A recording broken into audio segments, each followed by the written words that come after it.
Hype! What is going on, guys? We are going to be having a Patron Hangout here. Everybody's running late. Oh my goodness. So I'm going to be adding Rob and Matt into the Skype call as they come on. I'm also going to be adding all you awesome patrons who want to join in. Just make sure to hit us up on Skype, and we'll be slowly adding people in as we go along. Hopefully we have some people show up.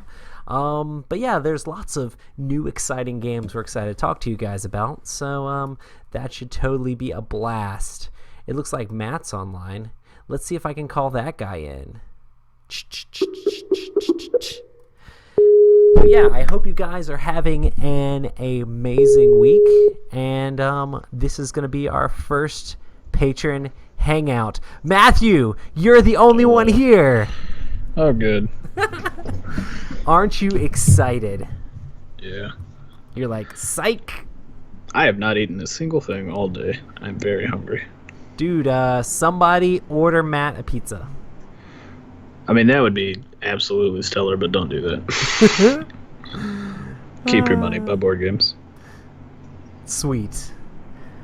Awesome. But yeah, we're going to do this super casual, I guess, and just add people in as they come on.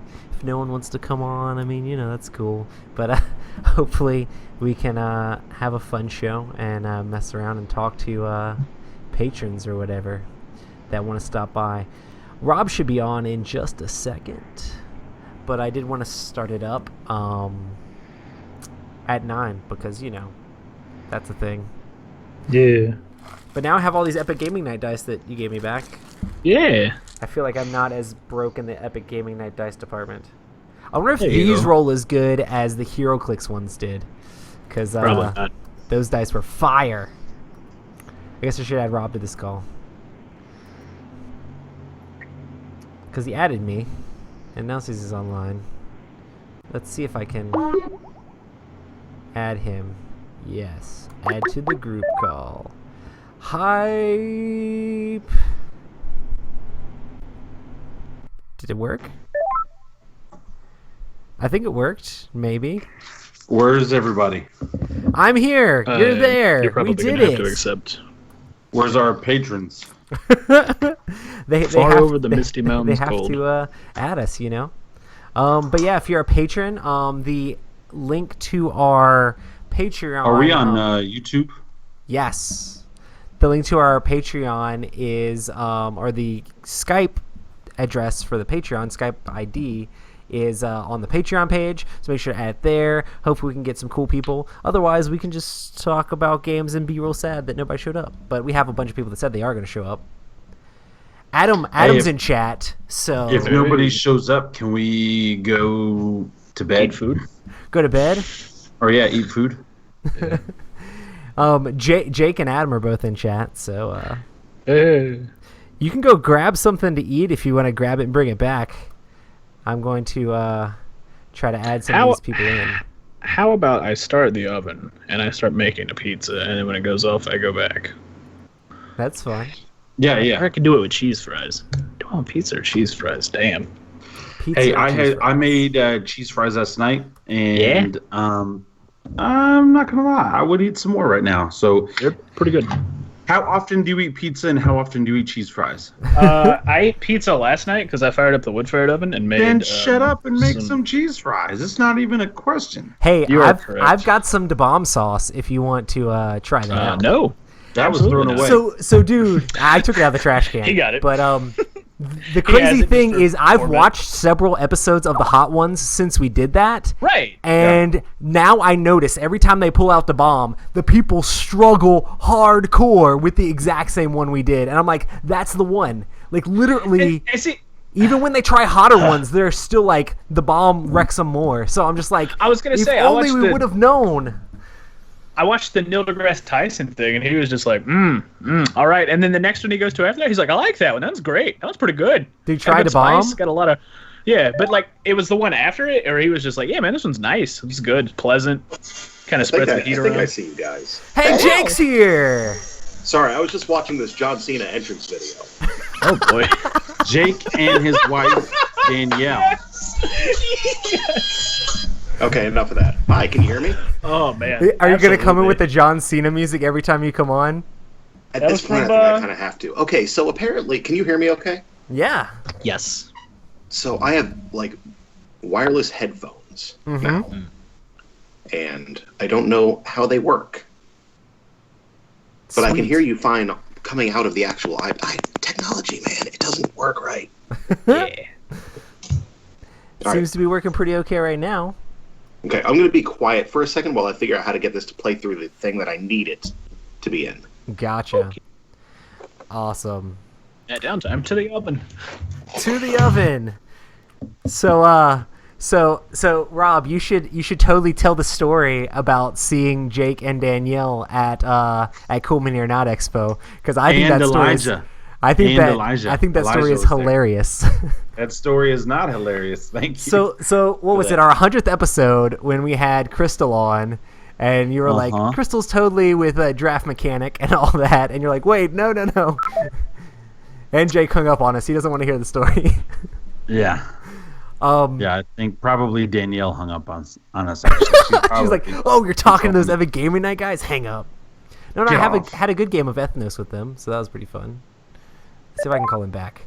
But yeah, didn't you like walk up to him and you're like, "Oh, hey." I'm back. Yeah. Rob doesn't want to tell the story. I'll tell it when I'll tell it. I mean, I'd rather tell it right now when nobody's on. Do it, man. So, first of all, I'm bad with names generally, until I'm shamed into it. Now I will never forget Jake and Danielle and their friend Elijah. That whole incident scarred me where I know, okay, Jake, Danielle, and Elijah. You know who Elijah is now. That's good. I do. I remembered him from Gen Con. So what happened was our 100th episode, we had the lovely Crystal from Las Vegas, and I had her LinkedIn profile up all at the same time saying she was from Las Vegas. And we were talking to Crystal, and to me, she is Caucasian, and she had brown hair. So I was like, oh, that's Danielle. Hey, Danielle. Even though underneath her name, it said like Crystal or something like that. And I'm looking at her LinkedIn profile.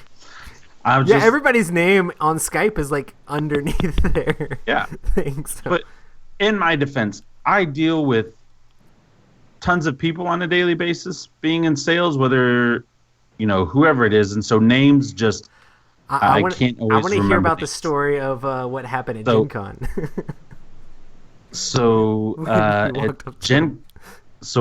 wasn't Gen Con, it was Cool Mini or Not Cool Con. Mini or Not Expo. Yeah, that's what I meant. So at the 100th episode, I totally screwed up and I called Crystal Danielle. No, I called Crystal Danielle. And I was like, hey, she's such a sweet person. Met her in real life at Mace, blah, blah, blah. I've never met Crystal before. I have no idea who Crystal is. But again, Caucasian and brown hair.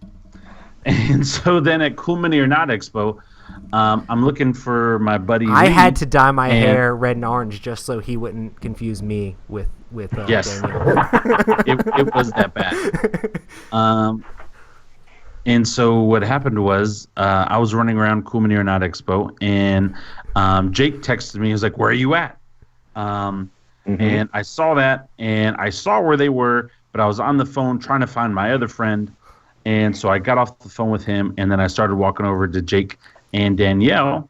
And Roy's wife, Heather, was at the Cool Mini or Not Expo. And so I just walked up and I was like, hey, what's up, Jake? What's up, Heather? Hello. And it's like as soon as Heather came out of my mouth. Like, almost like weekly or something when you guys, I assume you guys play games frequently. I mean, she's here sometimes, but Yeah. So as soon as Heather came out of my mouth, I was like, nope, that's wrong.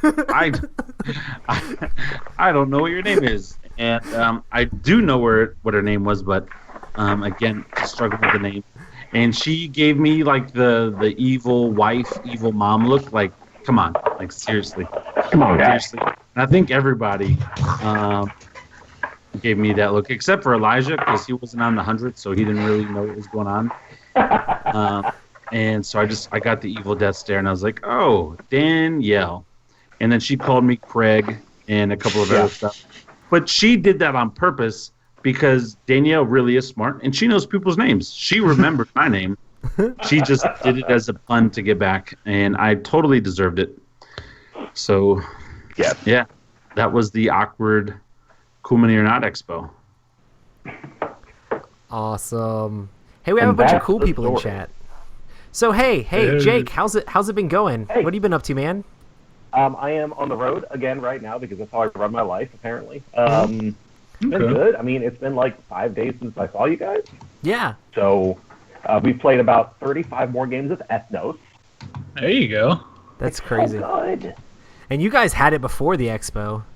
Yeah, we got it like a few days after it released, which is I guess about a month ago at this point. Mark Kale has a copy, and we played a tabletop day. Who's Mark Kale? And I'm just kidding. That was for Is he Rob's here? benefit. Is he here? Mark, where are you? But yes, we played with Mark, and immediately, like I immediately found a copy. I think I don't know, 2 days later, and was like, yes, give me that. But we are playing it a lot. It's our review for next week's podcast. Oh, so, sweet. Yeah. And we've played with everything. We've played with every race now, including the fairies that were the CMON promo thing. So and since you've played with every single one, what do you think your favorite race is or faction is out of the whole game? Yeah. You know, it's funny because it's not like one particular race or faction. It's the combos they make together. The combos that come up, especially with the fairies, which is the CMON bonus one. There's so many weird things you can do with that because, like, if you're playing with fairies and skeletons, you can have a fairy leading a band containing skeletons and then swap it out to somebody else's stuff, and then they have nothing left at the end of the game. I'm pretty sure I did that to you a little bit in our game. Oh, yeah. Yeah. But, there's so many cool combos, and the game is just so ready for, like, expansion anytime, anywhere. Yeah.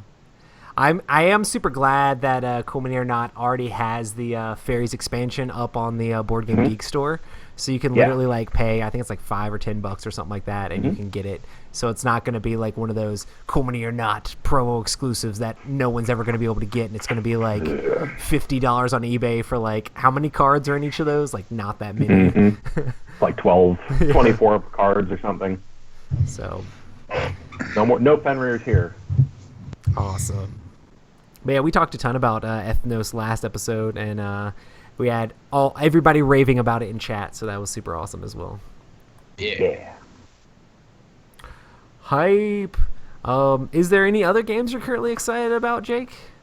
I just got Fields of Green from nice. Stronghold. I have punched it and looked at it and then put it back in the box. I'm very excited about it because I've kind of always go back to Among the Stars is one of my very favorite games of all time, and this is kind of like a reimplementation and complication of that system with some more resources, some more mechanics. So I'm excited to see how it works. It makes me sad because like I really enjoyed Among the Stars, but I've still like never got a copy of it. I think I've played it like one time, and I really liked it, but I love it so much. There's so much great little like expansion content for it. You know, there's the 2 big expansions, and then there's the standalone like 2-player version, and then there's also like a whole bunch of random Kickstarter stuff, including some cards that are like double width. So you get like a 2-part card that's like a big thing for your station. That's cool. I love Among the Stars so much. What did they change in Fields of Green or whatever? Is it about farming now, or? Yeah. Oh yeah, it's definitely a farming thing. There's 2 things. One of the big things is that instead of just having money and energy, you have, I think, money, food, and water, and I think 3 resources total. And then also the way that you get cards is different. You're not doing a hand pass drafting thing. You're kind of drawing off of 4 different stacks of different types of cards, if that makes any sense. Any of you guys ever played New Dawn? No, I have not.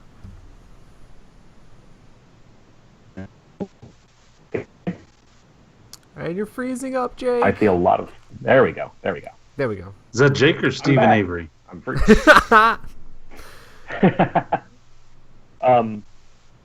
Where did I freeze up there? There's different kinds of card drawing, and as well. Awesome. Cool. Well, do you have any questions for us as the Epic Gaming Night crew that you'd like us to talk about, or you want to talk about with us? I did not come prepared for this. You're a That's fine. podcaster. This is just a hangout. It's not an impromptu interview. You've got Yeah. a cool thing that you could throw at us. No. Let's see. Ooh, I have a question Yeah. for you. How do you feel about Wicked Weed being acquired by AB InBev? You might have to Man, I do saw some that news. I was so sad. So sad. Description for us non-beer drinkers what that actually even means. So, Wicked Weed Brewing, one of the biggest breweries in Asheville, recently sold out to AB InBev, which is one of the large conglomerates that controls like Anheuser-Busch and Miller Lite and like a lot of the big name brands. Yeah. But imagine Yeah. basically if Hasbro or Asmodee bought, I don't know, Plaid Hat Games or something, except Hasbro and or Asmodee also engaged in a lot of predatory business practices and tried to steal all of the wood for everybody to make games with and price their games super low so nobody else could possibly ever release a game and get it on store shelves, stuff like that. That sounds. it's not terrible. great. Oh, it's bad. Sad times.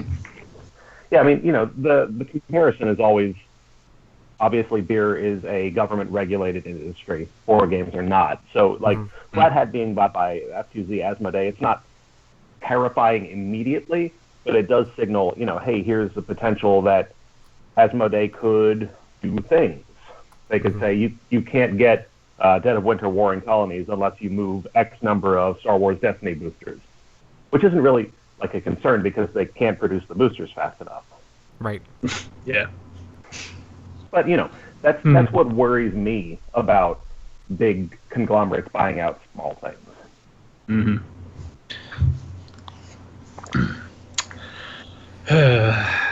Sweet. Didn't mean to bring everything down.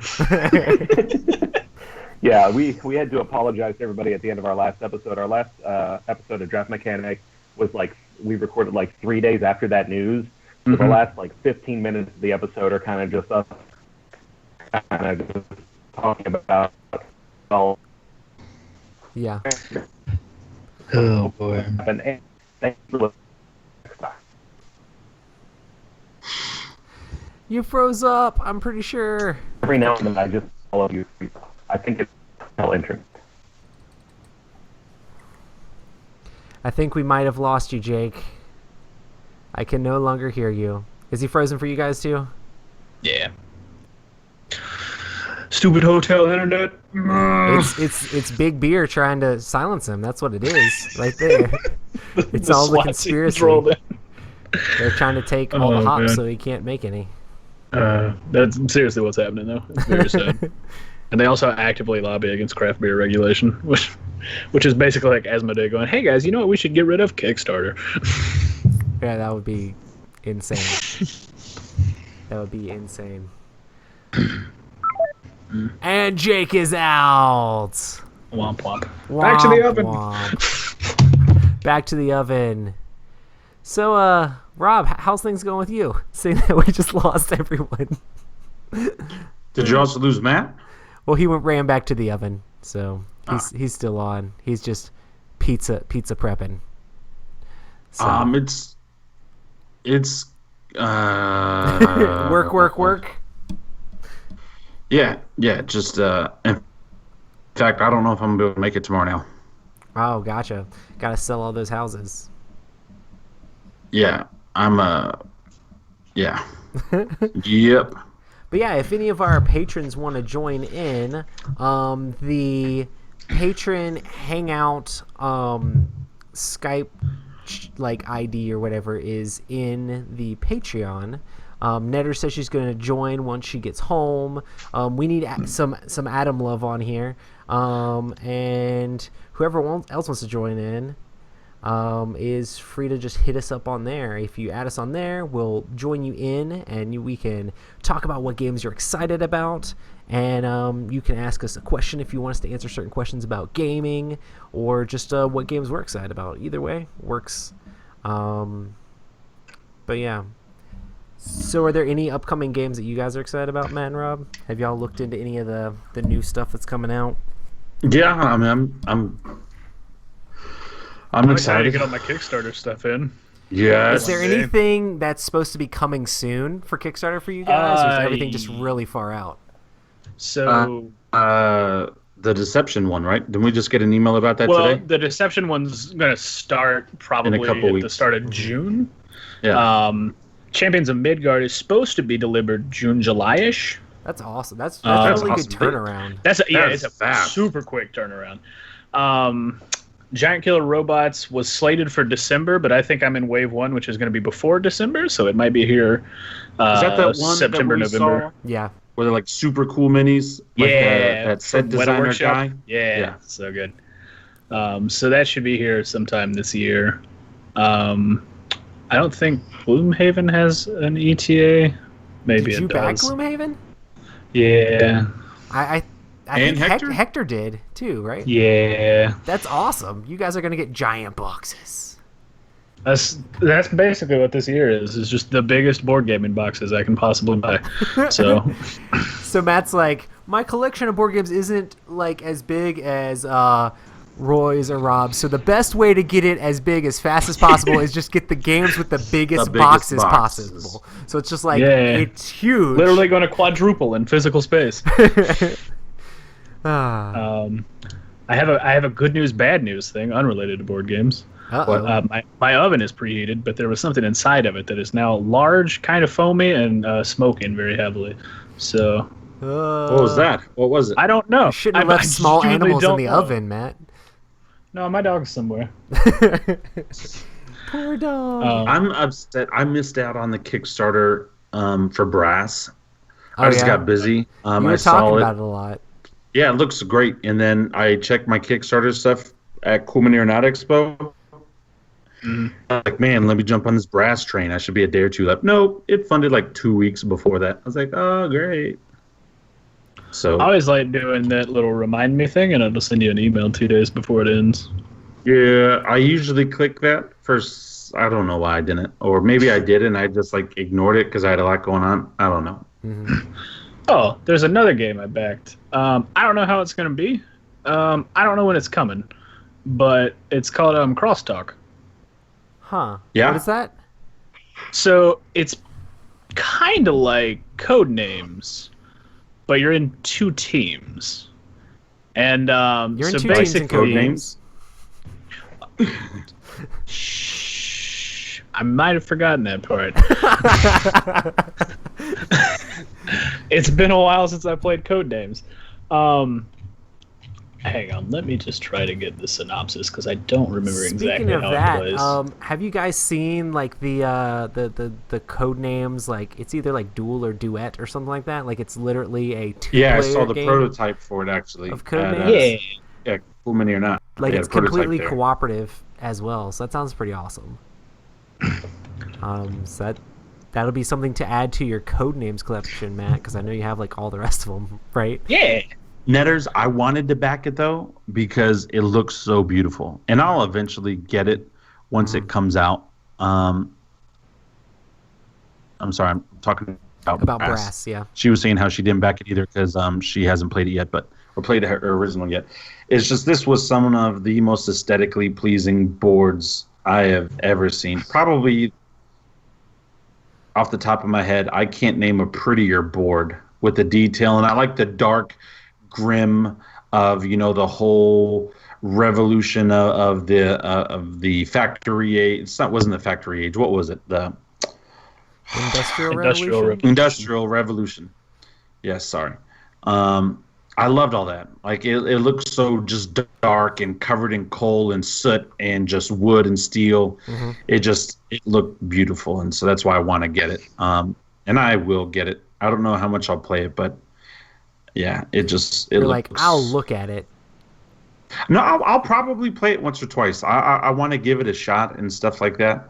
Because the more times that we do stuff like this, the more people I meet that aren't just area control dice chucking people. Yeah. And so I need to learn how to play some other things. But yeah, it's just gorgeous. If Ethnos, oh my gosh, if Ethnos had half of the quality of design that had, I would have bought Ethnos at CMON, no doubt.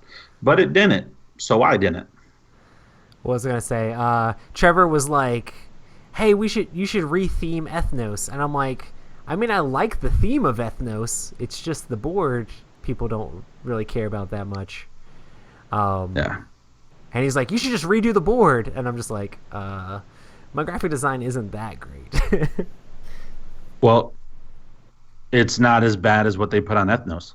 So what is the main part you don't like? Is just the bright, weird colors that make no sense whatsoever? It's so bland. Yeah.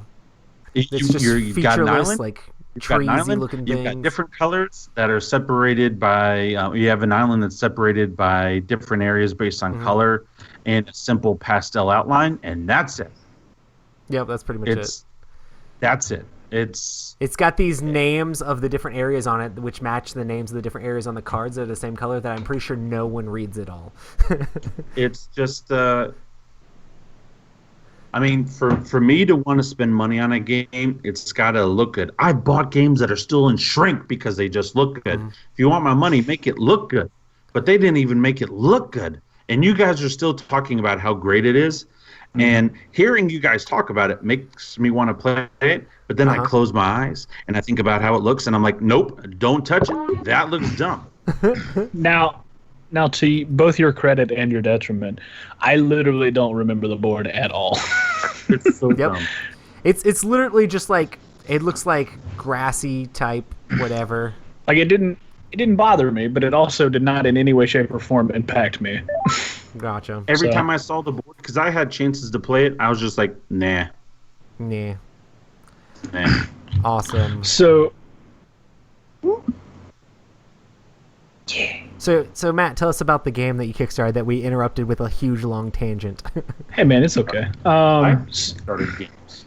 So basically what happens is you're on two teams, and then there's like a public clue board, and then there are two people assigned on each team to be like clue givers, and then they have to sort of guide their team to guess the word, but not the other team. And now the clues are all given in public, so you literally write them down, and whenever like your team writes a clue, the other team gets to guess a keyword, and if it matches, they win a point or whatever, and it goes on until you're up to like 5 points. And it just kind of, I don't know, it just looked really interesting. It was like $29. I was like, may as well. But it looks like there's this one thing that you can do that you can like kind of give your team the idea to like ignore this one particular thing that you just threw out, or kind of it's the opposite of what this one is, or if you combine these two things you'll get what you need to do, or whatever the word is. So it just seems like Codenames, but a little bit more involved, I suppose. That's cool. But yeah. Adam, are you there? I think I'm on. Let me see if there it goes. There it goes. You are currently King of Tokyo. Hey, There you we are go. now Adam Sparks, a.k.a. Adam Sparkles. That's correct. That is correct. Cheers, Matt. Yeah. How's it going, man? It's good. It's super good. I want to talk about you guys for a second. Uh-oh. Okay. All right. So we all got to meet at. Yeah. What? Yeah. You met us in real life. Tell us what you think. I did. I want everyone to know. In case anyone was wondering, everybody smells like a lumberjack. All right. To steal from Rob, these men smell of rich mahogany and fresh pine, and occasionally a very old cedar. They are comfortable to be around. It's comforting. I like that. It is. It's true. It's true. I'm just going to say nice things about you guys for a quick second. It was super great to meet everyone at CMON.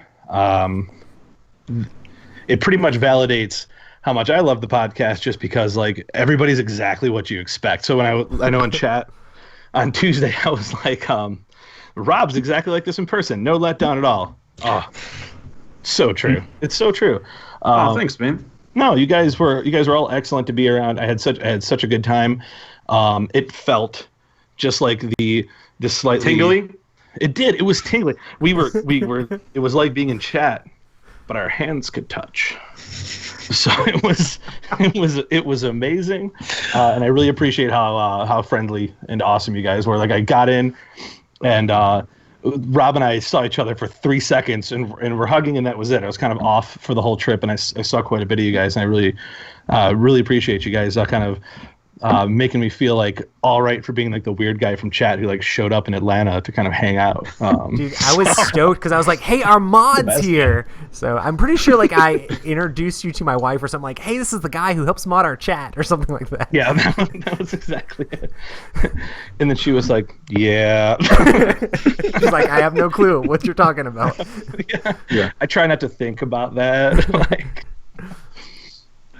I feel like there's that aspect that most wives have where it's like my wife's probably similar to yours, Roy, where like she has, there's 3 or 4 games that she will like always play with me. She'll play Splendor, she'll play 5 Tribes. She likes kind of just little light, thinky games. And outside of that, I think she likes to largely just pretend that me and my daughter aren't painting 50 miniatures downstairs or that I'm not like reading the above and below like flavor text with some ridiculous accent or goblin voice or something. She's like, that's not happening right now. Just gonna walk by. Yes. Your wife sounds like my wife. You just gotta wait till like later when she's trying to go to sleep. Like, but baby, we need pylons. something weird like that. She's just like, oh, good. I'm just never coming back to this house. Did you say you're gonna start introducing above and below into the bedroom? Yeah. That's appropriate. I'll work on Literally, above if you work on below. Hey.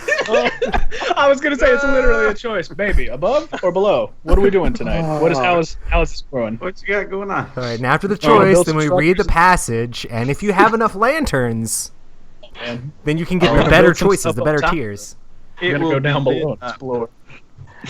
It's the board gaming reality, man. Like it's my sister-in-law came into the expo with me on Sunday, and I was like, just be careful when we walk through here because you're going to be one of 2 females probably in the entire room right now. Yeah. It's the male to female ratio is only slightly better than a Renaissance festival. It's just, Which I wish that would get better, actually. so do I. I know a lot more women who play like casually. Like I have friends that when they come over, like they kind of expect something to come off the shelf. They want to play. Yeah. My wife, my sister-in-laws all play, but like they just don't. They're not opening up a new box and sniffing the cardboard or flying to Atlanta to hang out with a bunch of weird guys with top knots from the internet. It's just not happening. That's why I think it's funny when I listen to like Board Game Blitz or Netter's podcast and stuff like that, where they're talking about like the opposite stuff, like on the other end, because they're like the female gamers that are super into it and they play like the deeper Euros that I'd even be afraid of half the time. But it's so funny when they're like, yeah, I'm really looking like for specific games that my husband will actually play with me, and I'm just like blown away every time. I'm just like, they struggle with the same thing we do, like. So yeah, I mean, kind of funny. That's weird. I mean, I don't know. I wish I could rope her in a little bit more. Mm-hmm. I don't know. It's an interesting thing, like the nerdy gender divide, right? Like, what is it about, Lord of the Rings and Marvel and board games that like my wife is only like, about, Like, my wife likes a whole lot of nerdy stuff. I just don't think she likes a decent amount of cooperative games. She doesn't like to play games with just me because I mean, Rob doesn't even like to play games with just me. No, I'm just kidding. Last time we played a game 1v1, I beat you. Yeah, Rob doesn't play either. What was the last one we played? HeroClix? HeroClix? Was it the HeroClix? No, Rune Wars, and I beat you at both. I beat Oh you yeah, at you beat me HeroClix at and Rune Wars and HeroClix. So, oh man. Yeah, Rob doesn't play either. So, but yeah, we not when it's just Roy. we play a lot of stuff with family stuff, but like before we had kids, like she was like not into the board game thing at all. But she's always been into video games and stuff, so she's definitely got the anime video game stuff going on. So that's kind of cool. It just depends on different people are into different things. So yeah, my wife's not into it, but she'll get into like the party games or the simple like Splendor type games if it's just us on a rainy night or something like that. She's happy that I do it. She's not happy on all the money I spend on it, but she's like, you know what, my husband can be doing so many other things, and he's hanging out with other people that are also doing these nerdy things, so I don't have to worry about them going to like a, some inappropriate place or something like that. So it's all good. The thing is, like, my wife is a tightwad until it comes to like shopping, and so her thing is like she's careful with money. Yeah, she's actually good with money. And so like she sees things like this past weekend, and she's like, so you're literally paying all this money to go play games when you can do that at Roy's house? And I'm like, no, I mean, Adam's going to be there. I mean, come on. So you're literally paying all this money so you can go meet a fan that you talk to on Tuesday nights? Yeah, but it's like in person. We're like the podcast, but touching. That's what Adam said. You should just show her the swag bag video, and then it's all better. I was going to say, like, do you get back? Do you go, all right, cool, babe, you see this piece of plastic? $70. And then she was like, do you see this little plastic credit card? $85 on gas. What's better? Boom. But you didn't get one piece of plastic. You got like 37. Anyway, but I mean, she's all for it and stuff like that. So there's more dangerous things that anybody's spouse could be doing than becoming addicted to board games, I'm sure. I mean, all of my hobbies I think are cute, so I just kind of chalk that up to being cute as well. I'm excited for my Village. Did anybody see Village Attacks on Kickstarter? No. Was that the one you sent me? You said something about it, but I didn't. Backed it. I'm pumped for it, man. It is basically you are defending the castle, right? But here's the thing. You know, like when the village people storm the castle to kill Frankenstein? Like the YMCA guys? Mm-hmm. Yes, the YMCA guys. Yep. You know, like the local people storm the castle to kill Frankenstein and Dracula and stuff. Uh-huh. This game is you're Dracula and Frankenstein, and you're trying to defend your castle from the village folk. And they have heroes and... Oh, the minis look sweet. Yeah. And so I thought, what a cool concept, because I've seen other games where you're trying to be the villager and you try to kill the monster, but this is, nope, you're the monster, and you're terrible, but still defend your home. The dungeon tiles in it look really cool. They kind of look like they remind me of the claustrophobia dungeon tiles. You know what they don't remind me of? They don't remind me of Ethnos. Ethnos is delightful. It is so delightful. It is a good game. I will play it because you said that, Adam. if they all play it one night at Roy's house, I'll play. But outside of that, I'm not going out of my way ever to play it. I'll tell you what, like I would not have sat down and played it. I think I'm trying to think. I think I was actually with Matt and we were gawking Rising Sun at CMON Expo. Yeah. Just because that's all we could do, because we couldn't. That was it. Nobody got to touch the game. We don't have to rehash. Hey Roy, what's the Skype code? I sent it to her. I texted her. Fuller. But we were fondling miniatures, Matt and I, and then this lady who was running Ethnos was like, "Come on, someone come play." So oh no, it wasn't. I went to that Gaikido first. Oh yeah. I left you for Gaikido. I was like, oh, that's fun. So I went over to Gaikido, but then right after that, she was looking at the minis. Yeah, that's the robot battle game. Yeah, how was that? I liked it. I would say the King of Tokyo comparison is completely valid. It's King of Tokyo, but it's just all combat all the time. It's like you're always rolling fists. Basically, your fists just do different fisty things. Fisty. Yeah. That's an adjective. I'm making up words. I'm Sarah Palin. Just call me Alaskan. It's good. I liked it a lot. I don't know that I'd run out and buy it. Yeah. it's one of those games where if it ends up 30 or 40% cheaper than what they want for it now, they'll probably gonna get it. If, like Matt said, nothing else for the miniatures. Yeah. I like that, but yeah, Ethnos, I jumped into it and it was like I did the same thing you did. I walked past that little half board. It's half a board. Yeah. And it's got a gray with some color outlines, and I'm like, that does not look like fun.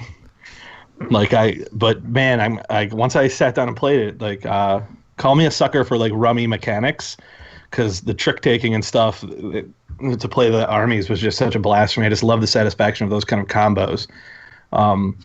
I'll play Pocket Madness with people like any time. Like I like that too, which is just basically Cthulhu Rummy. So it just kind of appealed to me, and I think Mrs. Sparks will play it. She hasn't yet. I haven't sucked her in. Mm-hmm. But my son has played it and he likes it, so I feel like it'll be a good family weight game to have around. It's kind of Ticket to Ride +1, but with fairies, giants. I just like how the turns are like just turn after turn after turn after turn. Like before I realize that it's my turn again, I'm like, oh, it's my turn. Oh my goodness, let me. Yeah, I love that. You're like kind of postulating like, what am I going to do next? And then like, and I played 6 people the first time, and like I would literally be like, oh, great, I set myself up for X combo because I played the wizards, I got a good draw. Comes back around to me and they're like, hey man, I'm like, oh shoot. I mean, 5 people went and not even a minute passed. That part of it I think is pretty exceptional, especially with people who are playing it for the first time. They can make their decision really quickly, so works. Sweet. Awesome. Was there any other game you're super excited about, Adam? I too am getting close to my Champions of Midgard expansion coming, which I'm a big fan. And I ordered the huge the mat. Yeah, me too. Yes. I had to have the mat, man. I saw that mat and I was like, ooh, that just looks great. As I've mentioned in the chat before, I love games that murder a table. When you walk past a table at my house and it's just slaughtered by a big layout, that makes me so happy. So when I saw that mat, I'm like, yes, I'm doubling the size of this board. Sign me up. Awesome. So that I'm pumped for. I mean, I think it's a pretty good game. It's Lords of Waterdeep for people that like to chuck dice. I mean, that's pretty much what it is. I think all of us are probably on the same page that the reason some people hate that is the reason I love it. I'd like to get murdered by a dire wolf and not see it coming every now and then, or whatever the wolves are called. So yeah, that's kind of the big one that I'm pumped for now. Heroes of Land, Air, and Sea. I jumped on that freaking bandwagon immediately after the podcast. So sorry. Me too. Like really, really geeked for that right now. I'm trying to think if there's anything else that's coming up that's really on my radar as I'm looking over my shoulder, thinking I want more Mansions of Madness content, even though I haven't even finished what I've got. I think I'm the same way. Oh my god, I would buy it and just accumulate it just so I'd have the satisfaction of knowing that I can play something different. Yeah. Oh god, yes. Have you played through all of it, Rob? Because I know you're probably the closest one out of all of them who've played. You've only got like one more to play or something, right? No, I've played like all of the new stuff. I haven't played all of the original stuff. Oh yeah, because you haven't played the super long one like I have. I haven't played the super long one. I think there's 2 or 3 I have not played out of the original, but I played all of the new. So you've played like the Beyond the Threshold through that too? If that's one of the new ones, then yes. I get it's my favorite game. As soon as it comes out, I'm like, yep, boom. Like I just get it.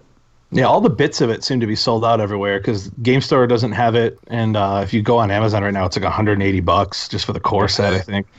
I wonder, like what direction they're gonna take. Like if they're gonna continue to, like put more DLC content out there, or like if they're gonna add even more stuff. I mean, I've heard rumors that they're gonna like add scenario type stuff to it and crazy stuff like that. Rumor has it. Yeah, that would be sweet. That system to me it's so good if you want to like just go down in like in your basement, which is where I play down here in my gaming dungeon, and turn off the lights, get like one of the little lamps on, and just creep yourself out. I mean, I feel like they could go in so many directions. Like you could have the vampire pack, Yeah. Oh my goodness. 3 vampire-only scenarios or werewolves, or pick your horror. I feel like you could kind of stretch the Lovecraft, because Lovecraft touches on like all the major monsters, really, right, at some level. Yeah. Yeah. I mean, you could really twist it, man. I'm ready. I saw online, like on Board Game Geek, that someone had made a application where you can make your own scenarios, and it's got like all the tiles and like monster groups and different things like that, like in it. I mean, it's not the same application as like the actual thing, and you can't import it into that or anything. But it's like an application that runs very similar to that. And you can put your own text in there and have it pop up on the different like question marks and things. I'm like, man, it would be cool to like if they had like a really solid thing like that to be able to just make your own scenarios and have people play through it like with all sorts of crazy stories and stuff like that, or just have a ton of fan made content. That I think that's the trick, is that game is, and maybe it seems to me like the IP that might be slightly better to that just from a theme standpoint, even though it's damn near the same theme, is Betrayal. Like Betrayal at House on the Hill has a little of that camp, and it has a little bit more of like a stretch for stupid stuff. Like if you could get that app onto Betrayal and then kind of do the Mario Maker thing and just go, you know what, record your VO, here's the limit to the text blocks or whatever, you kind of go into it, and you got a little dev kit with all the potential tiles, and like, oh man, that would be awesome. I would lose a week of my life probably making horrible scenarios that nobody would play. I would lose a week. I would love to see them come out with like a thing with like vinyl stickers that you can add and remove to things, and then really have it be like a campaign thing. So you're like, you take your characters and you like level them up and stuff, and then you're going through and doing this like big overarching thing. That would be awesome. I think that would be something that they could just put for, I don't know, maybe $30 or something like that, with just some boards and stickers, and be like, hey, here you go, everybody, thing do. And it's just like, yes, cool. And that would for me satisfy. Yeah, that would for me satisfy a lot of the whole like investigation feeling that I feel like it misses for me, because then you can go in and be like, if you found this, you can go here. If you didn't, you have to go here, or something like that. Like a legacy style game? Yeah. Or just do it with a tableau, like we had some sort of a tableau that kind of lock some bits into for stats or something, like like the tableau for Black Plague, like with a little bit of modification. I think you've got something there where you could have it where you could actually put it away, like it's not, the pegs aren't standing up or something. Those all fit pretty firmly. And I know that on BGG there's campaign scenarios for Black Plague, so you kind of I think there's a print off that it kind of extends where the little counters and stuff, how they work. I haven't tried it, but I mean, for something like Mansions or Betrayal, really, I mean that one has a little bit more of an open theme for silliness. Oh man, we need it in the board game. It's the Gary's mod of the board gaming world, man. That needs to happen. That would be awesome. Like I'm ready. Oh yeah. I'm on board. Yeah. So I'm just on board for a legacy Mansions Madness. That would blow my mind, and they could totally do it. Yeah, I mean, it seems like a natural fit to me. Oh yeah. Imagine though, like if you're playing the game and like the way you make it like a kind of reoccurring legacy, almost the way like Mechs and Binions was, but at the very beginning of the game, you have to pick 10 investigators, right? And then like you can only play with up to 4 investigators, 4 or 5. Let's just say 5. And if you have 5 players, then you can pick up to 12 investigators. But through each round, if they die, they're done, and you're trying to get through the whole thing with at least like 3 investigators left. And let's say it's like 10 rounds or something like that. That would be so ridiculous. And from game to game, you only scrap half of the damage. So like if you went all the way insane, but you survived, you start off the next game halfway insane. Or damage. That's cool. Or what if you had to investigate the death of one of the previous investigators that died to move on? That would be ball. That would be cool. Yeah. There's like definitely a lot of what happened to Trisha as a monster in the future. There's definitely a lot of investigation stuff in that really long one, because it's like random each time you start the game, like certain clues and like where the clues are. So you have to try to figure those things out, as you play the game, and then like at the end, like it'll ask you like certain questions about the things you figured out and try to get you to go different directions based on that. So it's definitely super interesting, but it takes like forever to play. I think it would be interesting to see something like similar to how there was that one Time Story scenario where you were trying to solve a puzzle, and then they said, "Hey, what's the answer?" And they gave you like a multiple choice thing to fill in the answer, but it was like a math problem, so it's like you definitively know what's right or wrong. I think it would be interesting if they did something like that, but with like open-ended questions, where it's like, how do you feel morally about slaughtering goats, or or just something random, and it just has a multiple choice thing, and depending on what you pick, it goes into a different path. So there's not really any right answer, nor is there a wrong answer. It just sort of dictates how you go and flow.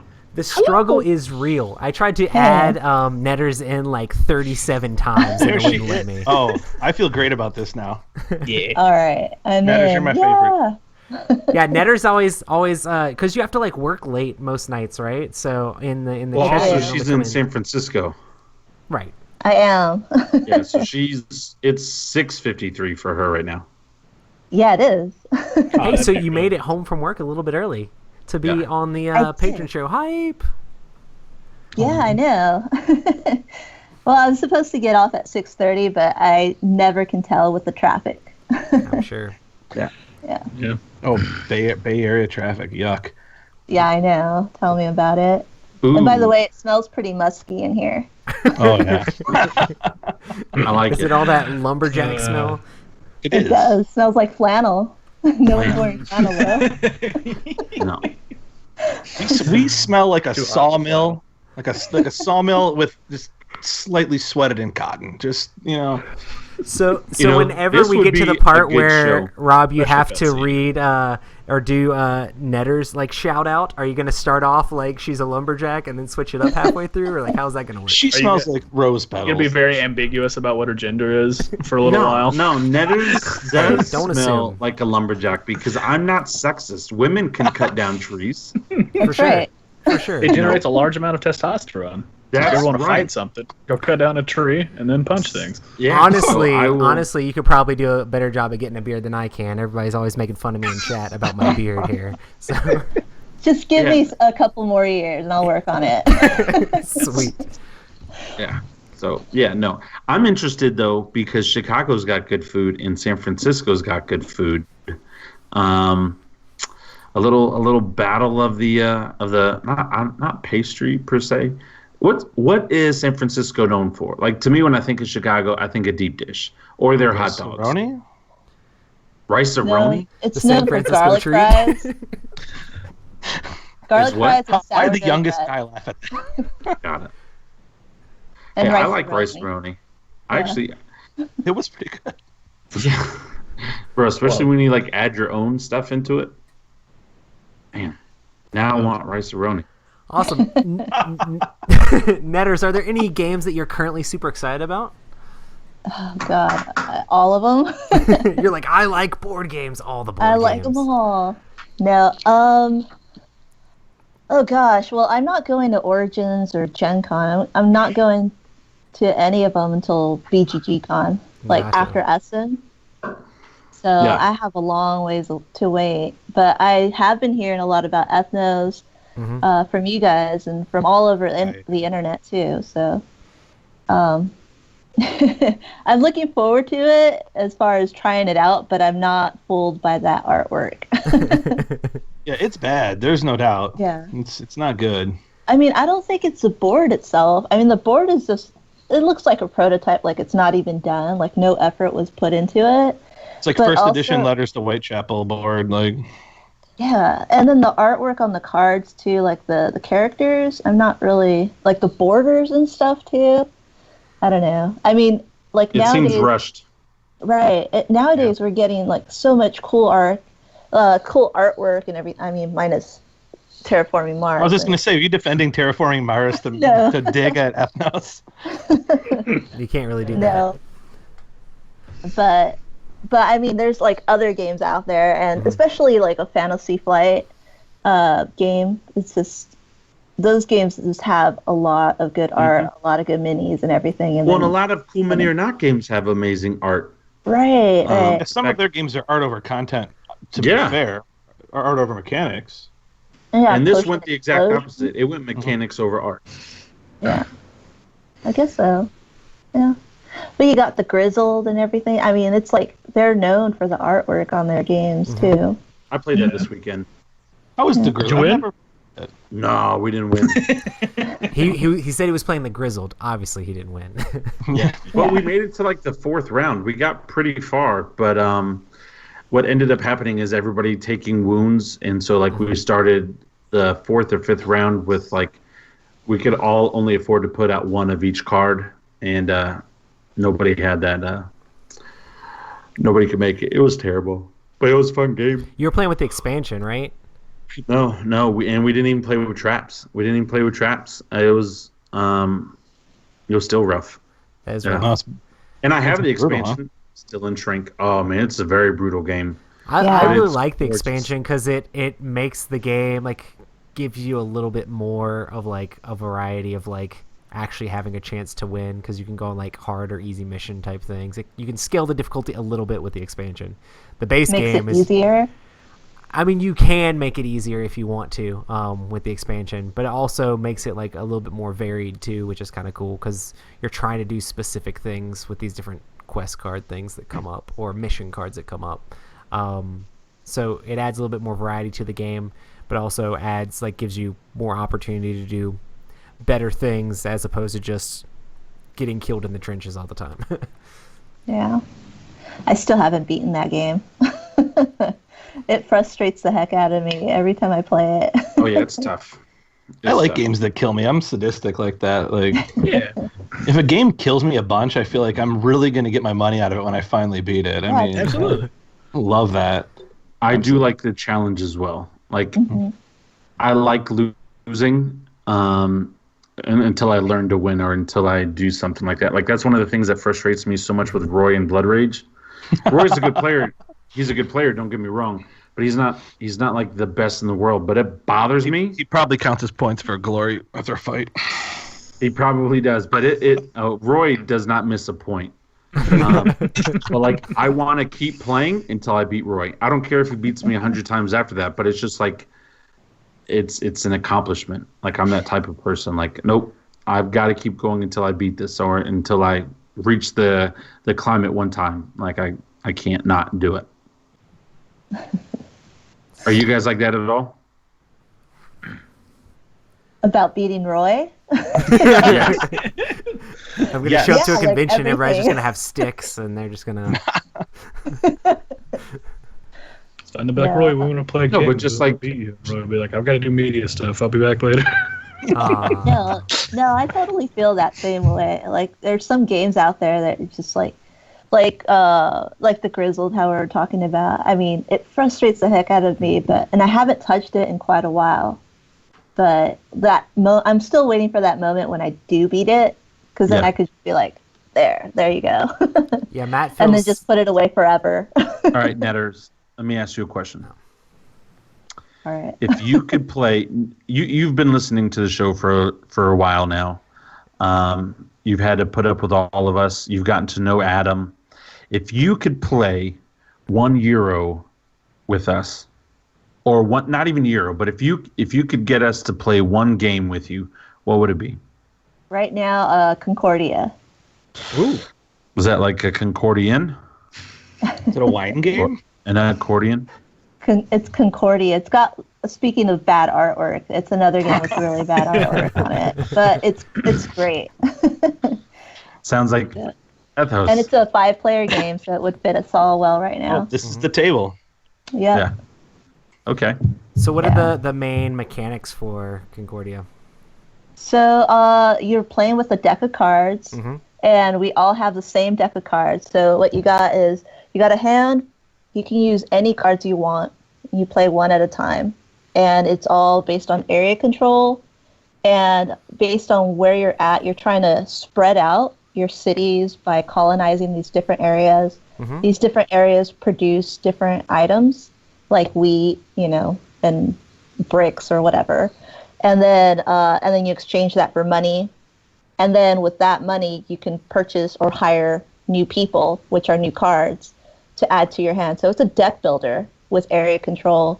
resource management, and you can't use your card. You use your cards only once, and then you have to like play a card in order to get those cards back in your hand. So there's like a timing element. Mm-hmm. It's very really much like fantastic. Assault of the Giants sort of mechanic as far as that goes a little bit. Oh, I never heard of that one. Yeah, that's WizKids, like miniatures area control game, but it's got sort of the same sort of thing where you're playing out different cards and trying to figure out how many cards you should play before picking them all back up is very important. Right. Yeah. It's the same kind of element like that too, but it's a lot drier. That actually sounds like up my alley as far as area control and gaining resources to be able to buy things. Yeah. So could be cool. It's really simple to teach too. Mm-hmm. It's really simple because everyone has the same card. So you just say, "Oh, you see this card?" and everyone looks at it.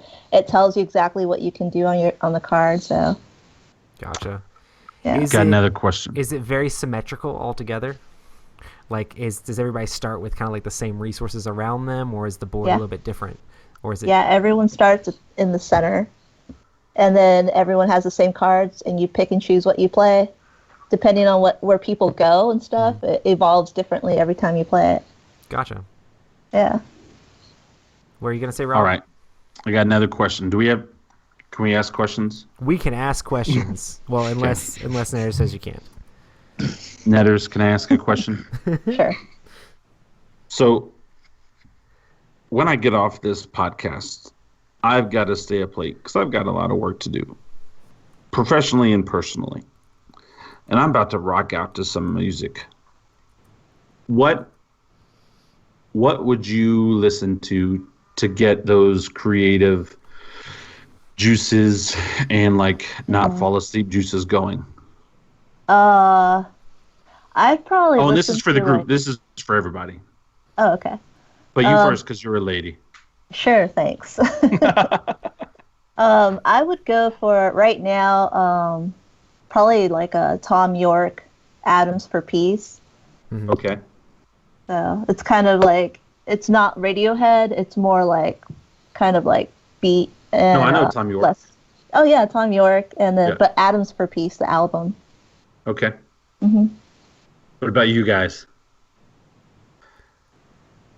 Guys, not all music or just like creative. Just listen to chip tunes. Matt, here's the thing. Chip tunes all the time. I don't look it because I am yawning and stuff all the time, but I want to get hype.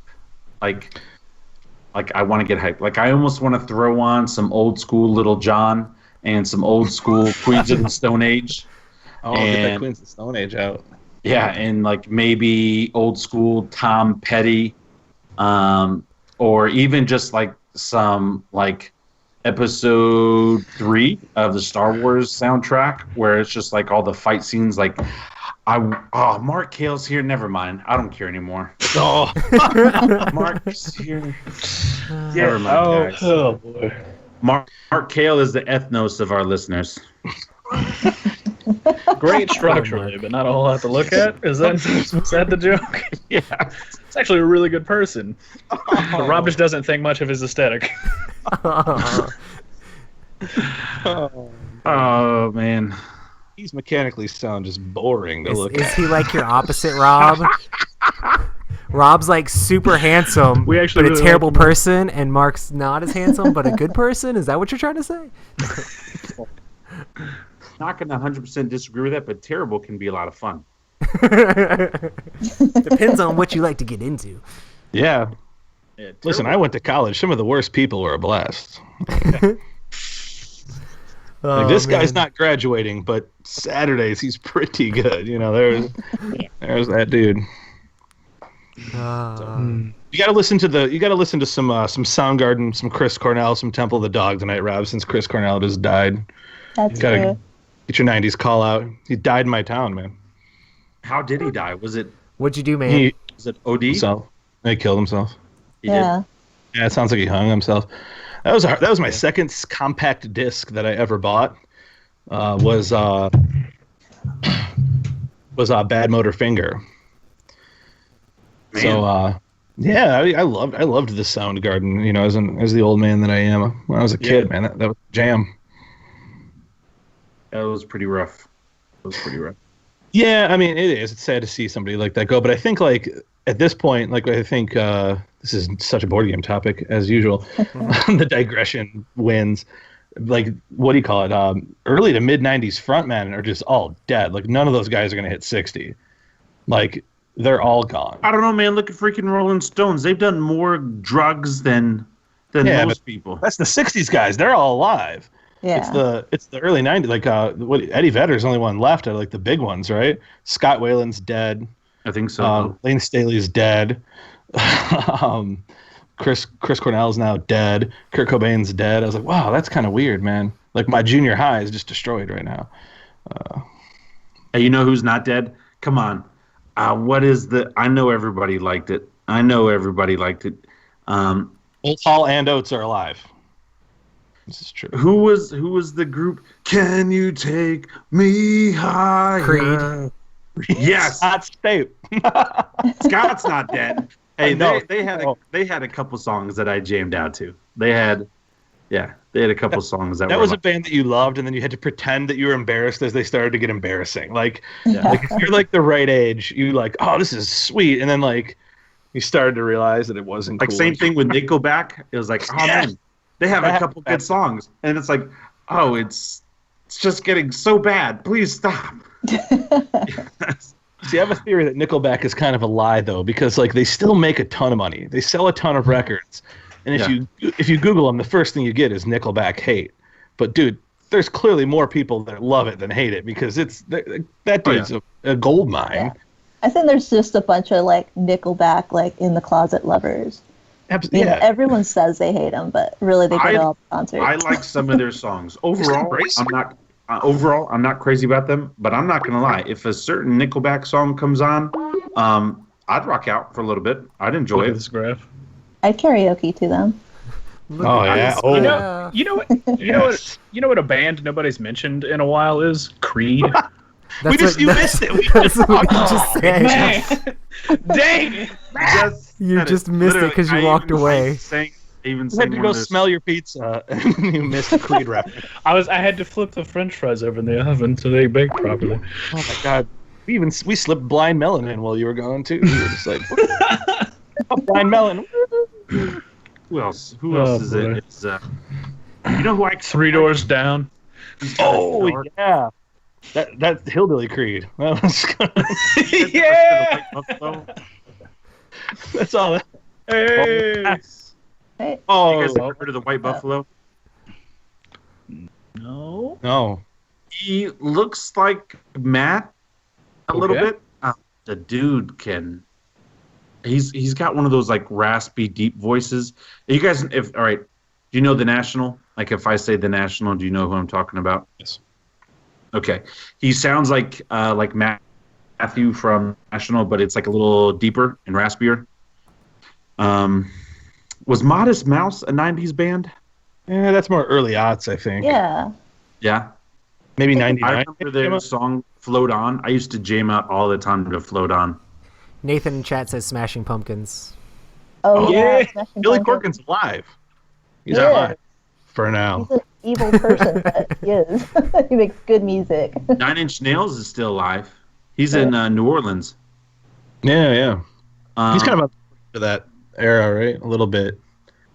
Doesn't Billy Corgan own a wrestling company or something now, like a pro wrestling company? I quit following Billy on LinkedIn. I don't know. You quit following him on LinkedIn. Mark, are you there? Can you actually hear us or? Yeah, I can. I'm Oh, Mark's here. Oh my. Yeah. God.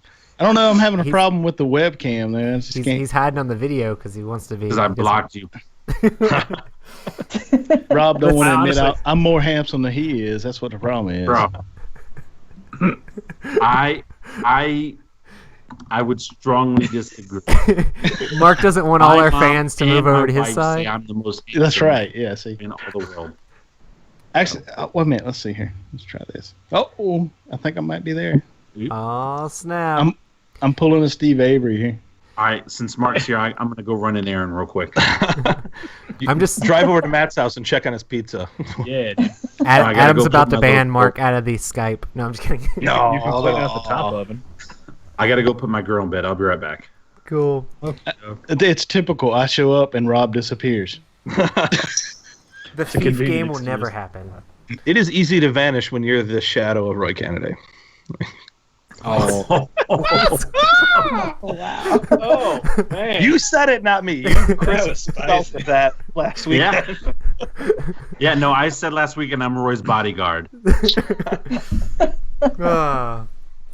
So Mark, is there any games that you're currently excited about? Ethnos. Everybody's gonna say Ethnos. I know. Actually, Jake was just telling us that you introduced him to Ethnos or whatever. He had played your copy of it. Oh yeah, when we were at tabletop day, and I was pretty much wearing it out. I played it 3 times that day. That's awesome. Yeah, and I'm still enjoying it. I'm up to I think 9 plays now, and I mean it's just a great little game. It is so slick. It's basically like Rummy, isn't it? It is. It's rummy, but your reward for playing a trick is to control an area and then pop a power. I mean, that's the whole game, really. Yeah. It feels very much like Fantasy Ticket to Ride to me, because it's just got that same set collection, really fast turns, but instead of trying to create routes, you're trying to area control. So, which is really not that much different, but other people can see what you're doing. It would be like if take? Not long at all. No. An hour. You know, Yeah, you can play can 5 knock or it 6 out people in an hour. Yeah, especially once people know what's going on. And I think that's what makes it good too, is because like when you first play it, you're like, oh, this is a pretty cool game. But then after you've got several plays and you start figuring out some of the combos that you can put together, it's just crazy. Mm. Yeah, and it's no trouble to be like, oh, let's play it again with different races, like right now. You know, I think that part of it makes it really cool, because if you play 2 or 3, it's like a 35-minute game, so like you can kill an hour and just try complete 2 different sets of 6. I mean, that to me is really fun. Mm-hmm. Can you really play it with 2 players though, if it's an area control? Yeah. Yeah. I did it with my 9-year-old.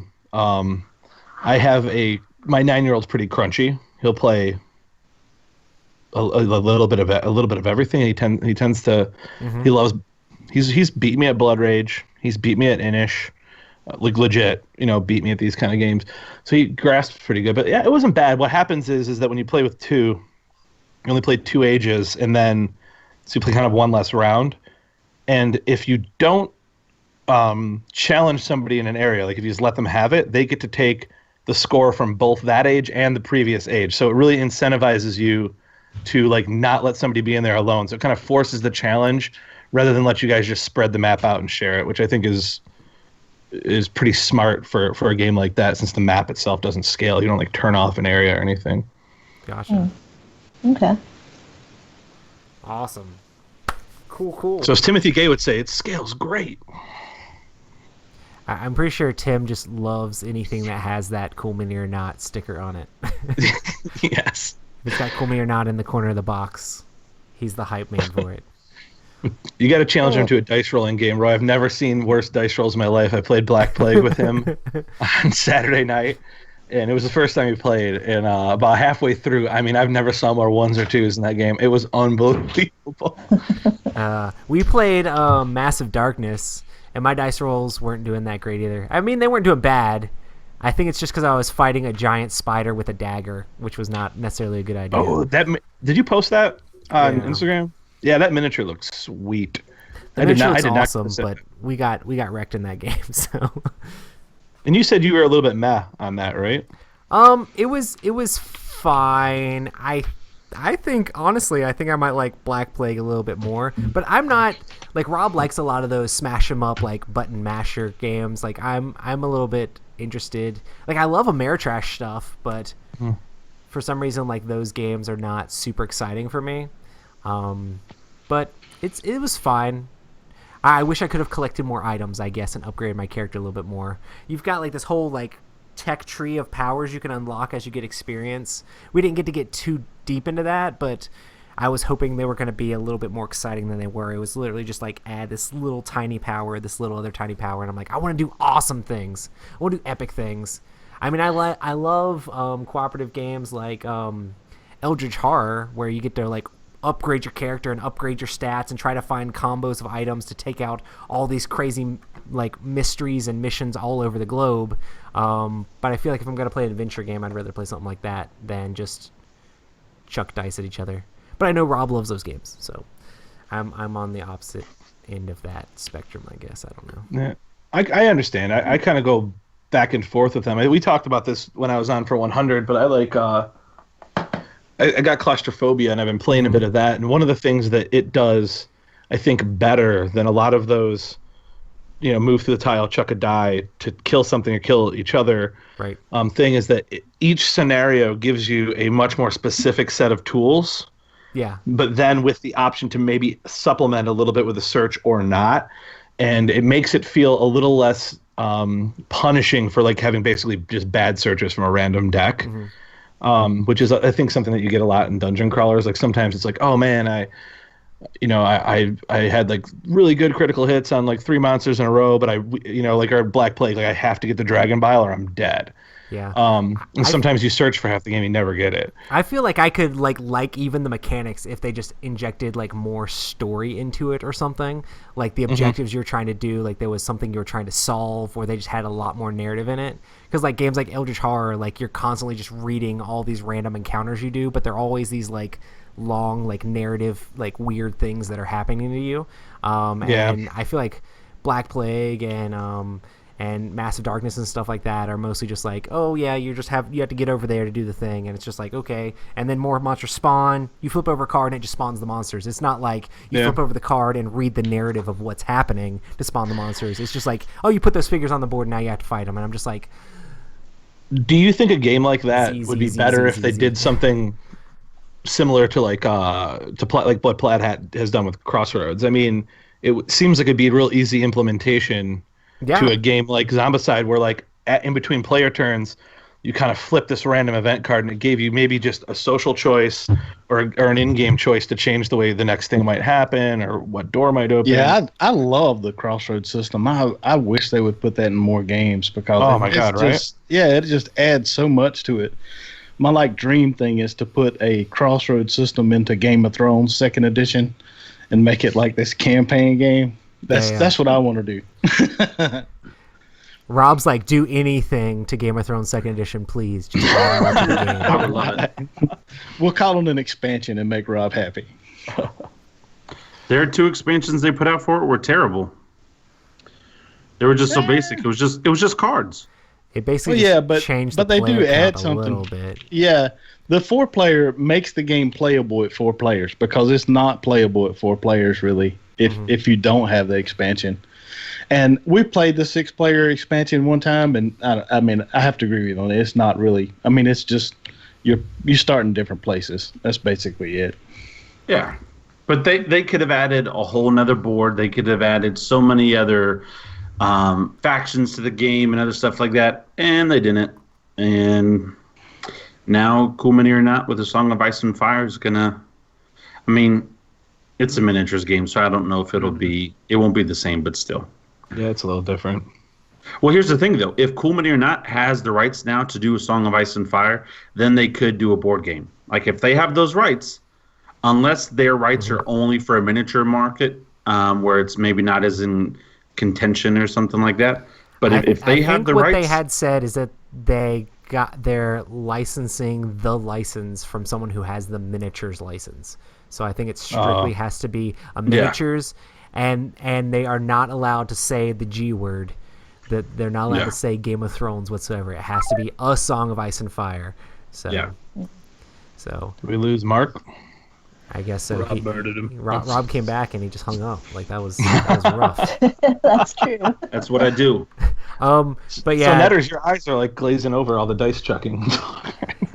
When the video of me and Sam playing the Song of Ice and Fire just went up on Wednesday, I was super excited about that. But it's funny because during the playthrough or whatever, Sam said Game of Thrones, and then like afterwards they're like, so you said Game of Thrones during the playthrough. I mean, it's okay if you say it. We're just not allowed to say the G word. Yeah. So it's kind of interesting. Yeah, it's like they can't avoid the commentary, but yeah, it makes sense. Yeah. it'll be interesting to see how it does, because it is a miniatures game, and you have to like miniatures war games to be into it. So on the Dice Tower, I saw a lot of comments of people like not super stoked about it, just because it's a miniatures game. It's like Warhammer or Warhammer 40K. So. Yeah. I think I was kind of on that bandwagon too. Or like, I'm not a huge fan of like playing a game with a measuring stick. Right. Really, for me, X-Wing Miniature is the only game that I've even kind of went down that path with at all. And me and Robert were talking about this, or maybe it was in chat. I was debating selling all mine. Yeah, I sold all mine. But here's the thing that I like about A Song of Ice and Fire: the measuring stick is just a yard, and you don't have to. Say a yard. A yard is quite a bit longer. Yeah, big measure. No, it's just a foot. Roll it out. Here's the thing: is you don't have to worry about turning the 45 degrees or only going 2 spaces because you're doing a sharp left turn. Like, nope, the pivot action is what makes it so much better for me. Because Rune Wars, Roy and I played it. It's a fun game. It's a lot easier to move around in Rune Wars than it is to move around in X-Wing. And then in Song of Ice and Fire, it's even easier. Way easier to move around in Song of Ice and Fire than it is in even Rune Wars. So or X-Wing. So yeah, and I do like minis. I played Warhammer for like 2 months, and it was like a month and a half of painting minis, and then like 2 weeks of playing. Sounds but about just right. the measuring stick thing just kind of like totally. It wasn't me. I didn't care about the measuring stick and chucking dice, but everybody gets so sensitive. Nope, it's got to touch this, and nope, it's got to do that. And that's I was the problem. like, bro, like who cares, man? We're playing a game, like. Anyway, because they had orders that if you were within X amount of centimeters and inches of my guy, and so that's what took me off of that. This, with the simplicity of it, yep, I'm touching, here we go. This will have me on board. And plus, they're going to do dragons. They're going to do dragons. Yeah, they have to. I'm willing to try it. They said, because we kept asking them at the interview at Cool Mini or Not Expo, we were like, so any faction... What about ice dragons with the White Walkers and the polar bears? And what about these dragons? And what about the Dothraki coming over and the Unsullied? And they kept repeating themselves, if it's in the book, we're probably... Well, they didn't say probably going to make it. They were like, if it's in the book, we can make it. And that's one thing I like about Coolmon or Simon is they make a ton of expansions. Even for their bad games, they make a ton of expansions. So and also since Eric Lang is working on it and he's such a fan of all the crazy monsters, I feel like that's going to be something that he'll want to throw in there, especially when you see all the Blood Rages and stuff like that. Even Arcadia Quest has tons of crazy dragon miniatures and stuff in it. So. Oh yeah. Plus, I heard that Simon had thought about printing money, but then they realized it was just easier to take it from all us, so they just keep making minis, man. Hey, I buy their games because they look good. I mean, you're right on that. Yeah. Yeah, I've almost bought Potion Explosion about 5 times. I've never played it. I haven't watched a gameplay video of it, but I've been I bought it. I played it. It's fun. Your wife will like it. Yeah, I've seen it at Gaming Group, and I'll just like literally like walk by and I'll kind of graze the marbles with my fingertips, and then I'm like, yeah, I should buy it. I should own this. This feels like I should own it. Does your wife play any of those types of games like Bejeweled or? Yeah, I think she Candy did Crush Candy Crush and stuff for a little while. Yeah, then she'll love it. Then she'll like it. It's fun. It's simple. I played it for the first time Thursday night at Cool Mini or Not, and I've been wanting to play it and wanting to get it for my wife. But then once I played it, I was like, this is simple. It's fun. It's cute. It's beautiful. It's mine. And so I maybe I you bought could it. show her the app, and she likes the app. Then just get No, her because then she won't play with me. Yeah, that's the trick. She'll just play the app by herself. Yeah, she'll just play the app. So What does she need Rob for? You know what? The longer I'm on this planet, the more I realize nobody needs me. Oh, she needs you, all right. There's going to be some diaper changing coming up. Oh, yeah. So, You have Actually, way I more enjoy that. dependence than me. Yeah, diapers don't bother me. Awesome. Matt's obligated to a lot of pizza. There's it's in the oven right now. He's checked on it like 6 times. No, he's not doing pizza. He's doing cheese fries. Cheese fries. Yeah, potato. Quite literally. So what? I have a question for you guys. So Sure. which other cons are you guys all going to? What are the All next going to? Mm-hmm. Okay. for this year? Me and Rob are doing Dice Tower, I might show up. and we might kidnap Matt. Maybe. Hey, if you do come, though, bring your cot. Will do. I'll bring both of them. Sweet. And then Does that mean somebody I'm- else is coming with you, too? No. No. I'm doing Gen Con, and then of course we're doing the local cons like that one Mace. moose thing. I don't remember what Oh, the that one is. in Canada. Mega Yeah. Moose Con. I've never heard of Mega Moose Con before, but I think we might go to that. Just It kidding. starts on Friday. That's the convention that Mark, who is currently with us, runs, and then Mace as well, which is down in Charlotte. But Mega Moose Con is that like 2 weeks before Gen Con, or is it like a week before Gen Con? I know it's right in that area. 2 weeks. I think I'd have to double check the calendar. Yeah. But I'm pretty excited about next year actually because I was just looking at the calendar and this is something that me and Marty Connell had talked about before. Who? And yeah, the guy. I know Marty's the best. And we like this year, next year, Gen Con will be in where Mega Moose Con is this year in that first week in August, right? Uh-huh. So we're going to move Mega Moose Con to 2 weeks after Gen Con. Right. So that hopefully all the new games will be in. People can come and play all their new games, and maybe I can get some of the publishers to send us some of the new stuff. That'd be So, exciting. Yeah, I'm hoping that's how that's going to go down, but we'll see. That's the plan. Yeah, that'd be good timing for you guys. Yeah, and it's going to be like that for the next 3 years after that. So it'll be a slot that we can kind of hang on to there for a little That's while. cool. So, yeah. That is awesome. Just get that same food truck back, and you'll be Sal's. successful. Yep.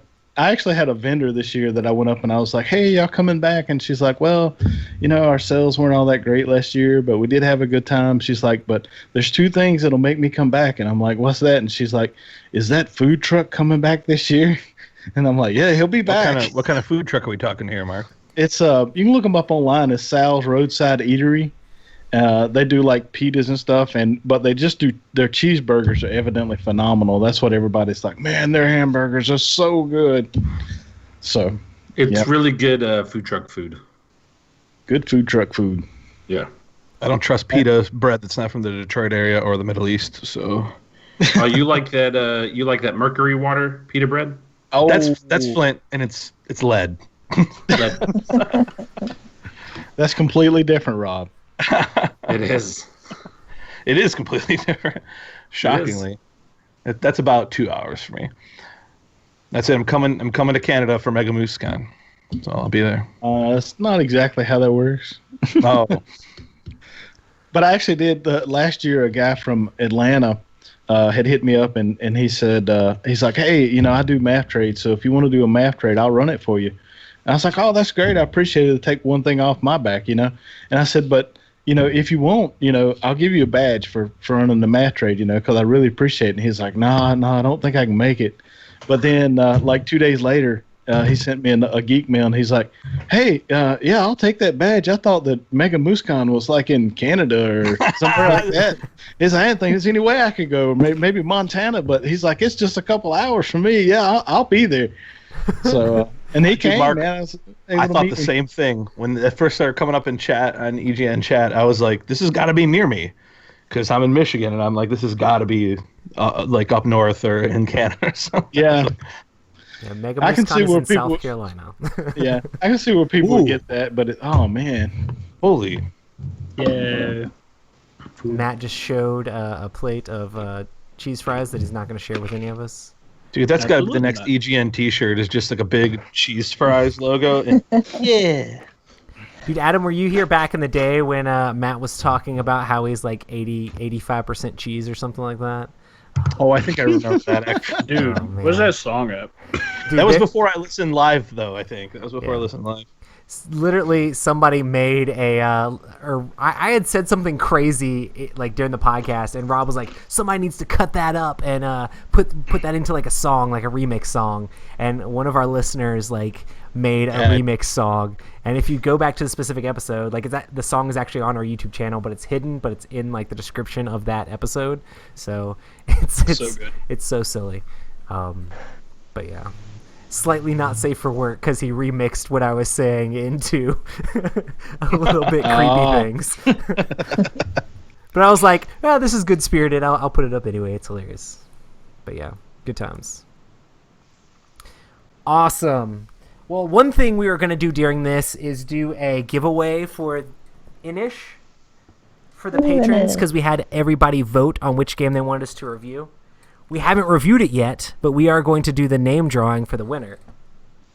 I'll keep showing the game. Have all of you guys played Inish? No. Yeah, baby. Oh yeah. No.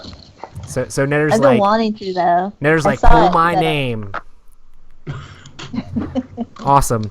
So the way this is going to work is I have all the names of the patrons who are the $3 plus patrons that are eligible for this giveaway here in a thing. If you're actually looking at the YouTube channel, you can see I changed the overlay to like just be my screen. So we've got all the patrons here, and I have a random generator to pick a specific name. So since we're friends with so many of our awesome patrons, I wanted to make sure it was random and everybody could see it. And I'm going to click the thing and see who we get. Are you guys ready? Yeah, I'll drum roll. And the winner is...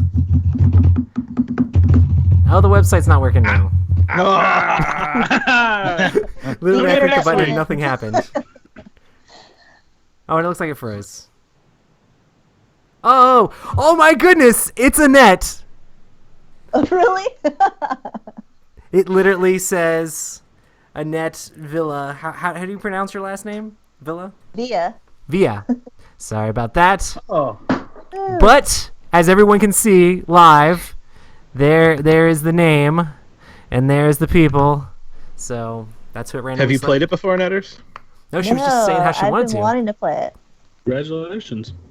Thanks. No, thanks to you guys. Switch this back to where it's actually showing us again.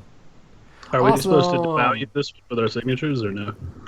So we are gonna review it before we can send it to you, but it should be on your way here soon.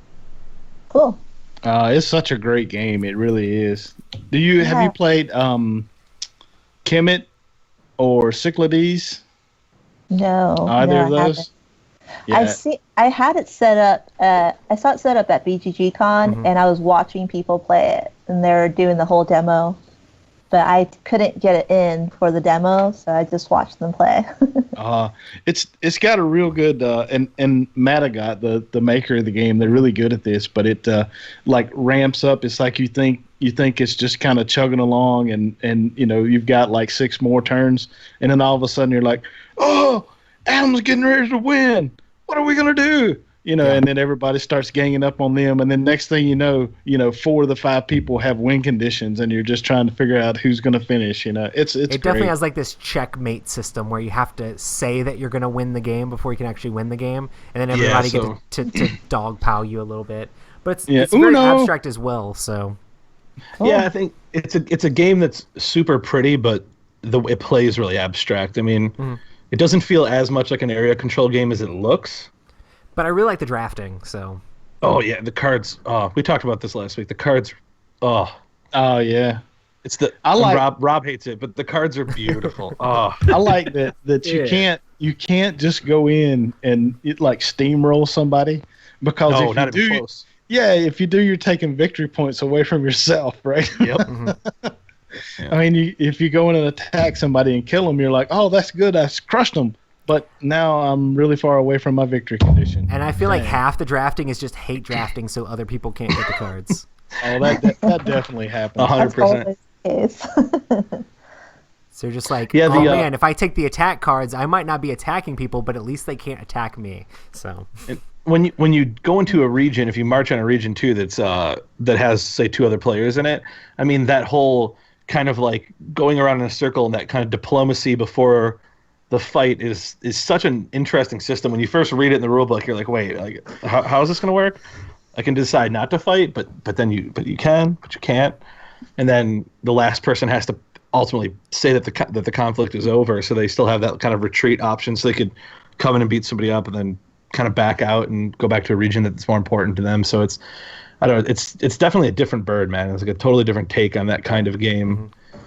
To me, it is similar to, I think Cyclades is probably the closest thing, and Mark mentioned that, I think, to me, but it's still different, man. Awesome. I think they should do the Cyclades thing, expand it with another board. A second board would be sweet.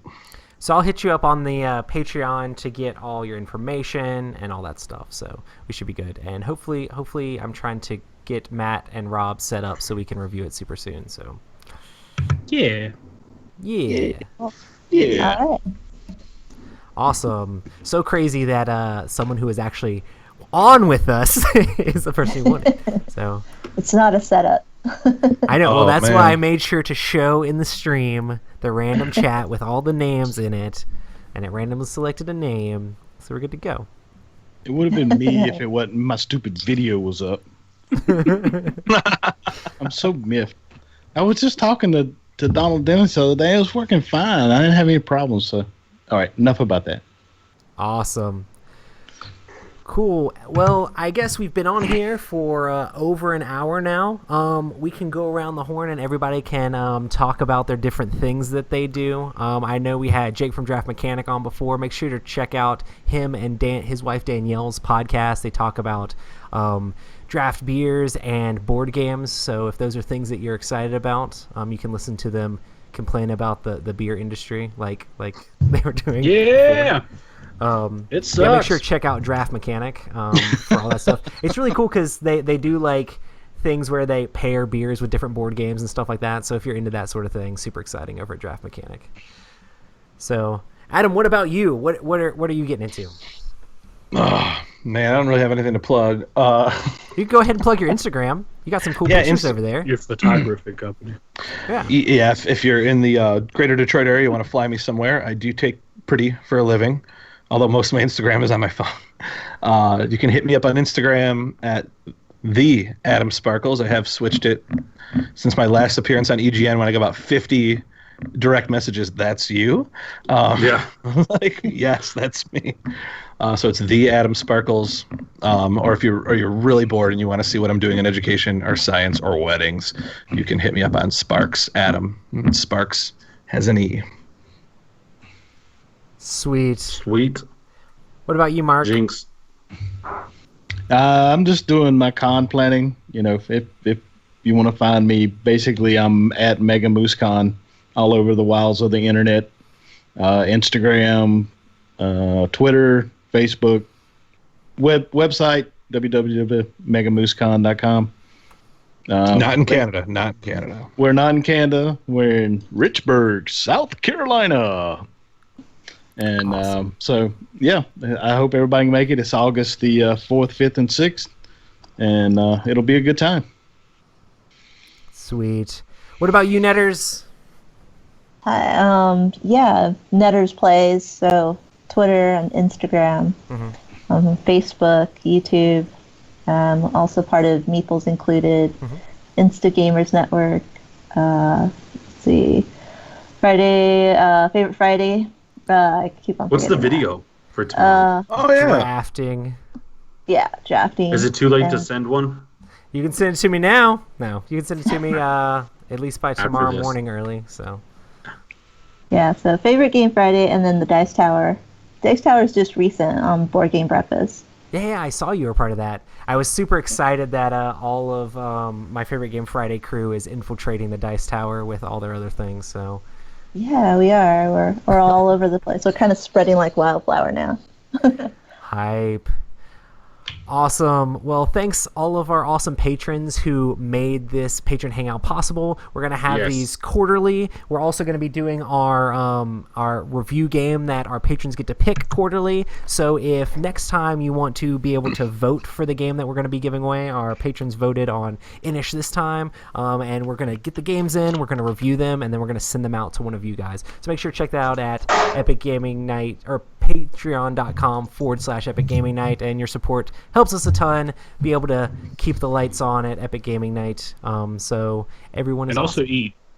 and eat. You know, Cheese fries. Kicking them cheese fries. Yeah. Yeah. helps us get in the hot sauce so that we can kill ourselves. And if you Can are a we do that patron, Can you do that again, please? I want if you that. are a patron and you haven't watched our hot sauce It video, was so bad, man. you should go in there because that's like a Patreon exclusive video as well. Oh, boy. So if you haven't watched that yet, Netters, you should go on there and watch us kill ourselves with hot sauce. I thought you were gonna post it on YouTube. It's on YouTube. It's just Yeah. privated for the patrons.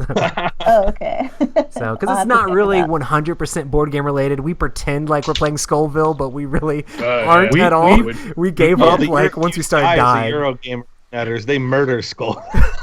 I think I was gonna say like we started like we already started with the rules wrong sort of, and we were just like playing and we're like, cool, all right, here's a couple of hot sauces, like 3 hot sauces, and we're just like, screw the game, just get it over with. I love that Adam was just like, Rob's even still handsome even when he's chugging a gallon of milk straight from the gallon. I mean, It was so bad.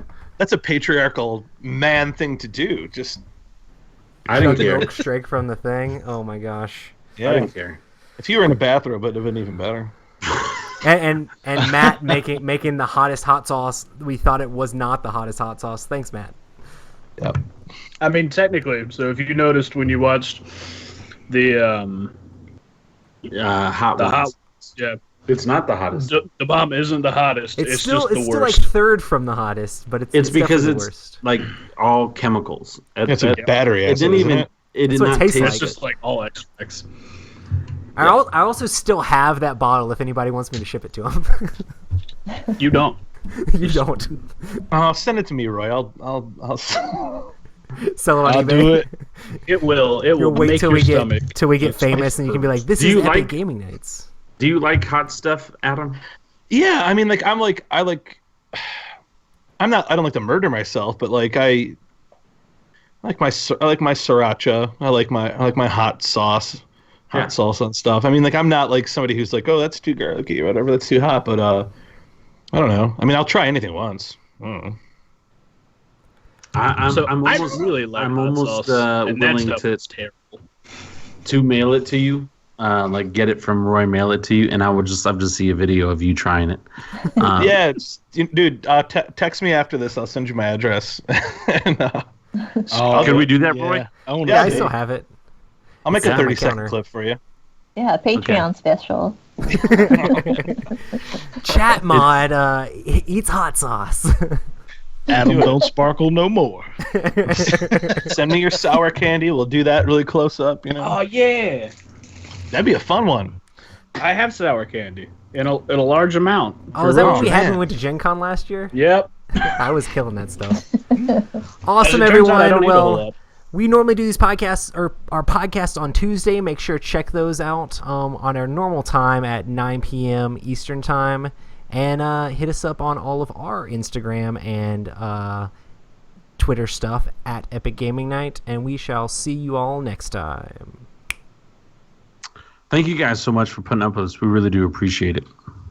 Yeah. No, thank Thanks you for having guys us on. for doing your Yeah. do, man. Yeah, this is just our fun, casual hangout, silly get together. So Yeah, Yeah, it's it's fun. not too scripted. Just act like crazy. it's just like a normal show. sorry you had to put up with all of our Ameritrash talk, Netters. So Oh, it's okay. Netters was just like, oh my gosh, all these direct conflict. No, we're like, gonna play insane Concordia things. with Netters. Yeah. I would play that. That actually sounds pretty interesting. I'd try it. I've heard great things Yeah. about it. So Nelv never played? nope. No, None of you? Oh wow. Yeah, you Yeah, need to I've try never- that. Yeah. Of course it's Euro-ish, so Yeah, I've got some Yuri stuff sprinkled into my life. Like I play a lot of. I play Five Tribes a lot. I really like that game. I'm horrible at it. Yeah, But I've heard that I'm- can be really brain burny. Yeah. See, it I is. I refuse to play that game with any sort of analysis paralysis. I literally like taking my turn, doing it, dropping those meeples. Just making it up as But you I go like it. along. It's a real fun tactile game. Days of Wonder just makes fun looking games at that Yeah. weight. That new one, the new Bruno Cathala one with what's it called, the Japanese islands one. Yeah, Yamanatai or something like Yokohama I don't. or I'm whatever. gonna buy that because it's beautiful, Yeah. and I know it's gonna be like a family weight Euro-ish game. But that's the same reason I jumped all over Brass on the Kickstarter. Yeah. Man, that thing is off the charts Gorgeous. beautiful. Yeah. Gorgeous, Yeah. gorgeous, gorgeous. Somebody was wanting to split with me. They're like, "Well, why don't you get one and I get one?" I'm like, "Nope." Because I'm sure I'll get the one that is not the best one if I do that. So When is that supposed I'm to getting deliver? them both. I think actually first of next year. Oh, there you Yeah, go. I think it said January. Oh, Yeah, I think January 18. Yeah. Awesome.